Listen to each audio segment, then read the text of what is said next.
Hello friends, എല്ലാ കൂട്ടുകാർക്കും മൗനരാഗത്തിന്റെ പുതിയൊരു പ്രൊമോയിലേക്ക് സ്വാഗതം. അങ്ങനെ നമ്മുടെ കല്യാണിക്ക് ആ ഒരു മെസ്സേജ് ഫോണിലേക്ക് വരുന്നുണ്ട്. ഈ മാസം 18-ന് നീ കൊല്ലപ്പെടും എന്നാണ് ആ മെസ്സേജ്. അത് കല്യാണി കിരണിന് കാണിച്ചു കൊടുക്കുകയാണ്. കിരൺ പറയുന്നുണ്ട്, എന്തായാലും ഈ മെസ്സേജ് അങ്ങനെ തള്ളിക്കളയണ്ട. ഇനിയിപ്പോ ആ ഗംഗപ്രസാദ് ജയിലിൽ നിന്ന് ഇറങ്ങിയിട്ടുണ്ടെങ്കിൽ അവനായിരിക്കും ഒരു പക്ഷേ ഈ മെസ്സേജ് അയച്ചിട്ടുണ്ടായിരിക്കുക. അതുകൊണ്ട് നമ്മളൊന്ന് ശ്രദ്ധിക്കുന്നത് നല്ലതാണ് എന്ന് പറയാണ്.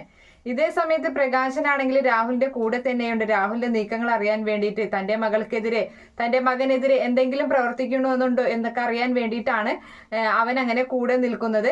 എന്തായാലും ഈ മെസ്സേജിനെ പറ്റിയിട്ടുള്ള കാര്യം നമ്മുടെ പ്രകാശൻ അറിയുന്നുണ്ട്. പ്രകാശൻ അപ്പൊ തന്നെ പറയുന്നുണ്ട്, രാഹുലാണ് ആ മെസ്സേജ് അയച്ചതെങ്കിൽ അപ്പൊ തന്നെ രാഹുലാണ് അത് എന്ന് പറയുന്നുണ്ട്. അഥവാ ഇനി രാഹുൽ അല്ലെങ്കിൽ ഗംഗപ്രസാദ് അല്ലെങ്കിൽ വിക്രം തന്നെയായിരിക്കും ആ മെസ്സേജ് അയച്ചതെന്ന് കിരണിനൊക്കെ മനസ്സിലാവുകയും ചെയ്യുന്നുണ്ട്. എന്തായാലും രാഹുലിന്റെ കൂടെ പ്രകാശനുള്ളത് കിരണിനും കല്യാണിക്കും ഒരു ആശ്വാസമാകുന്നുണ്ട്. അയാൾക്ക് വേണ്ട സഹായങ്ങളൊക്കെ ചെയ്തു കൊടുക്കുകയും ചെയ്യുന്ന ഭാഗമൊക്കെയാണ് വരാൻ പോകുന്നത്. Okay friends, bye, thank U.